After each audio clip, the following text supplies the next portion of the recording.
What is up, Fin fans? Just got home from the game. That's why I still got my hat on, still got my hoodie on, still got my jersey on. I'm keeping the hat on because I like this hat. If you didn't watch the live stream, I got this hat for 20 bucks. I think it's well worth the 20 bucks. Sorry for the shaky camera. Real quick, before we break down stats, before we break down all that good stuff, I just want a quick shout out to Little Lauderdale. If you guys weren't watching the live stream, he came over, he said hi. He made the trip down from Florida to come up here to watch the Dolphins-Giants game. He also gave me this really, really awesome t-shirt. So thanks to Little Lauderdale. Also, there was a guy in the stadium, said hi to me, said he loved the channel. I didn't get your name, but be sure to comment below your name. Super pumped to see you guys there, Little Lauderdale and the other guy. Super pumped. I'm telling you right now, next year, me and my dad will be heading down to Miami to watch the Dolphins game in Miami for a home game. I want to meet all you guys. Big meetup. Super great meeting some of you guys. It was super fun. But other than that, let's jump into this game. Miami Dolphins lose to the New York Giants 36-10. Before going into the game, I had a conversation with another Dolphin fan. He parked right next to us. He asked me, how do I feel about the game? I said the fact that Eli's last game, it started making me feel uneasy. It started making me feel a little nervous. And you saw that this team was playing harder for Eli, but don't get me wrong, the Dolphins were playing hard in the first half. First half, they were down 10, they were up 10-7. They were playing hard, and then it was 13-7. And all of a sudden, wheels fell off that SM. But let's break down some stats. Ryan Fitzpatrick, 23 for 41, 279 yards and 2 touchdowns, both to Devontae Parker. Devontae Parker earned his contract extension. He is still earning his contract extension. I think he's about 112 yards, give or take, away from 1,000 yards. Let's get that man that 112 yards these next 2 games. He deserves to have 1,000 yards. For rushing, you have Patrick Laird, 12 carries, 46 yards. Not a bad day. Could have been better. Myles Gaskin, 9 carries, 43 yards. Not bad. Both of them 3.8, 4.8 yards a carry. Then Ryan Fitzpatrick, 4 carries for 33 yards. That officially puts him as the Miami Dolphins leading rusher. That's sad. That's sad. That is just really sad if Ryan Fitzpatrick is the Miami Dolphins leading rusher. I'm sorry. I love Fitzmagic. I think he is amazing, but that's your leading rusher. Devontae Parker, 4 catches, 72 yards, 2 touchdowns. Albert Wilson, 5 catches, 59 yards. And Mike Gesicki, 4 catches for 47 yards. Let's look at the Giants. Eli Manning, 20 for 28, 283 yards, 2 touchdowns, but 3 interceptions. Beal, then Nick Needham had it right before half. I don't really consider that one. And Jerome Baker. Beal and Baker's interceptions were super, super nice. Saquon Barkley, 24 carries, 112 yards, 2 touchdowns. The man ran all over us. And then Sterling Shepard, 9 carries, 111 yards. Killed it. Absolutely 100% killed it. But, you know, I'm going to break down some of the things. There's some things I'm going to talk about with this game, especially penalties. Being at the stadium and seeing a lot of these plays, especially the missed field goal by Sanders, he was kicking it into that crazy wind. It was freezing there. I love the cold, but don't get me wrong. It was 40-something degrees, but with the wind chill, and then in the stadium, felt like it was in its 20s. Ridiculous. But let's talk about the game. So this defense was getting pressure on Eli Manning. Sam McGuavin got his sack. There was a lot of guys getting in there, getting their pressure. That on the 1-yard line where Wilkins got in there, Wilkins and Rowe got in there and made the tackle for a loss, and then it ended up being some stupid penalty. I think too many men on the field, which was stupid because I was at the game and he was on the sideline when they snapped the ball again. I'll talk about penalties in a second.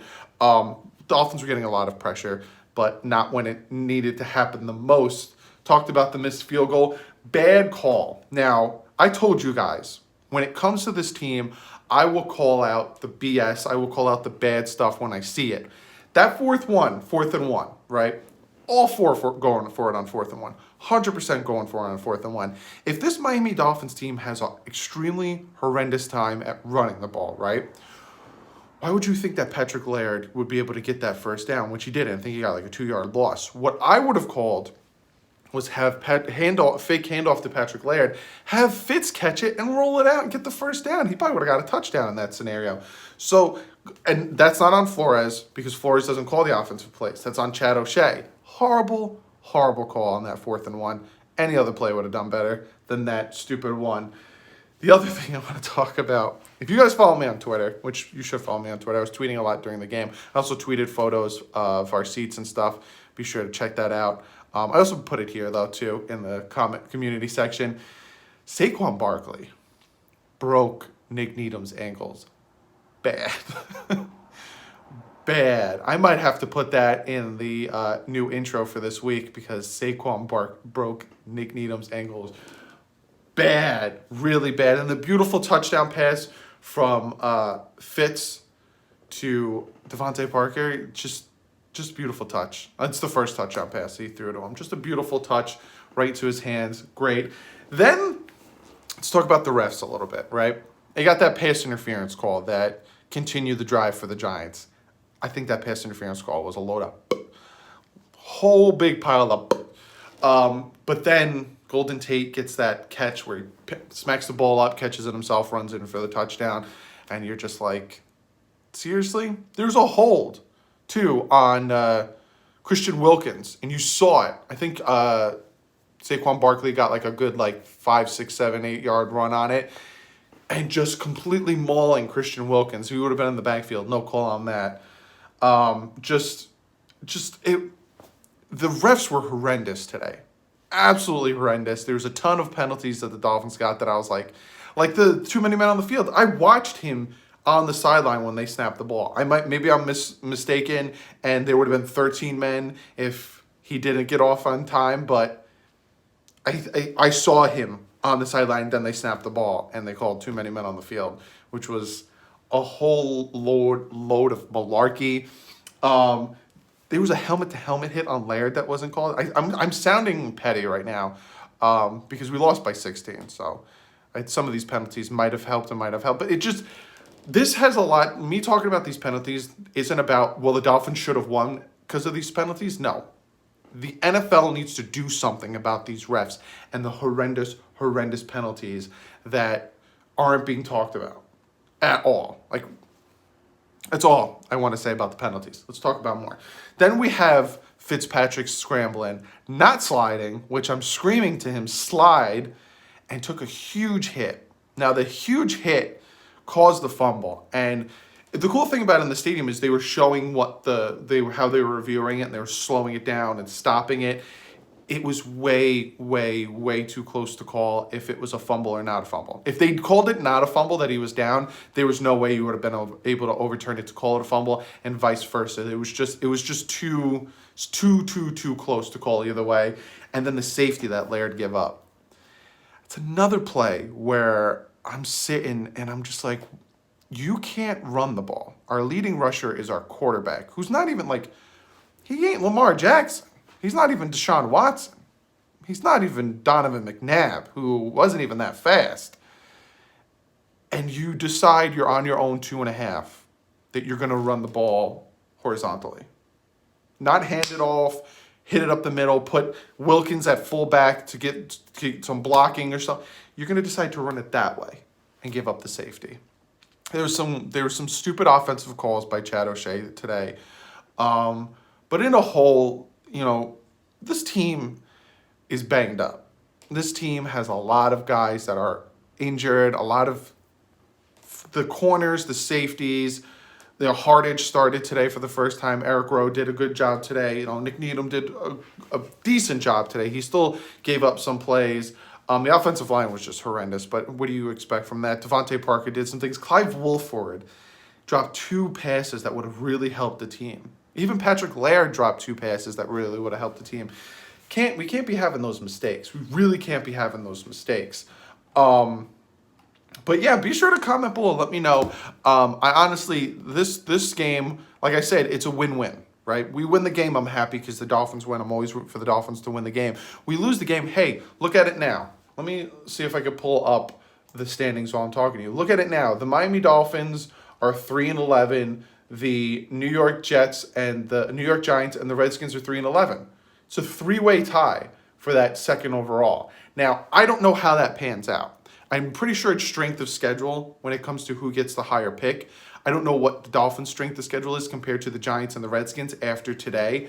But also, if there's a 3-way tie, maybe, hey, Dolphins lost to both Giants and Redskins. Dolphins should be the second overall pick. I don't know, but like I said, today's a win-win because if we would have won, great. I'm rooting for my team to win. But the fact that we lost, Giants beat us, it puts us in a better situation to get a better pick. It's the way I see it. But it does suck that we lost. But congratulations to Eli Manning. You know, he's a trooper. A lot of Dolphin fans like Eli Manning because he beat the New England Patriots twice. And one of them, he helped save the undefeated season. So be sure to comment below. Let me know what you guys think. Let me know what you guys think of this game. Let me know what you guys think of, you know, the goods, the bads. Give me your ups, give me your downs. Comment below. Let me know what you guys think. And I'm going to get to one of your guys' comments of the day. And this is from Twitter. This one's from Milton Hernandez. And he says, it's time to pump the brakes on Flores as a miracle worker head coach after yet another second half B blanking. Sure, our personnel sucks, but we just got dominated by an equally hapless team, and this should raise some concerns among us all.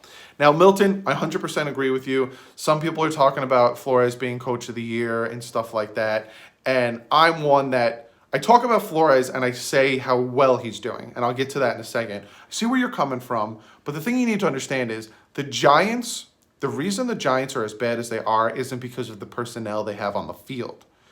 Their defensive line is way better than the Miami Dolphins defensive line. Their running back is way better than the Dolphins running back. Their offensive line is way better than the Dolphins offensive line. The Giants team is a better team than the Dolphins team. You can't name anyone on the offensive line that's good. We have no running back. Yes, Patrick Laird and Gaskins did well, but they have Saquon Barkley. They have Golden Tate at wide receiver. Sterling Shepard. Yes, they were out without Evan Ingram. They had Williams, the defensive tackle, defensive end on their defense. They still had a better team than us. So the fact that we were in it and we were fighting, and Flores is doing what he's doing with nothing. Now, again, I'm not crowning this man coach of the year, but what I'm seeing from him and the fight I'm seeing from these guys and the fact that they don't give up and they keep fighting is giving me hope and promise for the future. I see where you're coming from. They fell apart in the second half. But then against the Eagles, they showed up in the second half. The Jets was a horse of a different color because there was a pass interference call that won them the game. And also there was a bad snap that won them the game. So without those, Dolphins be a 4-win team right now. So I see where you're coming from, but where I'm coming from as a Dolphin fan that likes Brian Flores and, you have your concerns. On the other hand, he has nothing. He's working with nothing on defense. Van Ginkel and Beal are doing really well on defensive ends / outside linebacker. Charles Harris lost his starting position to both those guys, so they're doing well. But when it comes to the secondary, Nick Needham's kind of holding his position down, but other than that, they don't have anyone else really. So I'm liking what he's doing, but this is at the point where the Dolphins are starting to find out who's going to stay on the team. But me personally, he doesn't. Would I like him to be nominated for Coach of the Year? Sure, but you can't nominate a 3-win coach for Coach of the Year.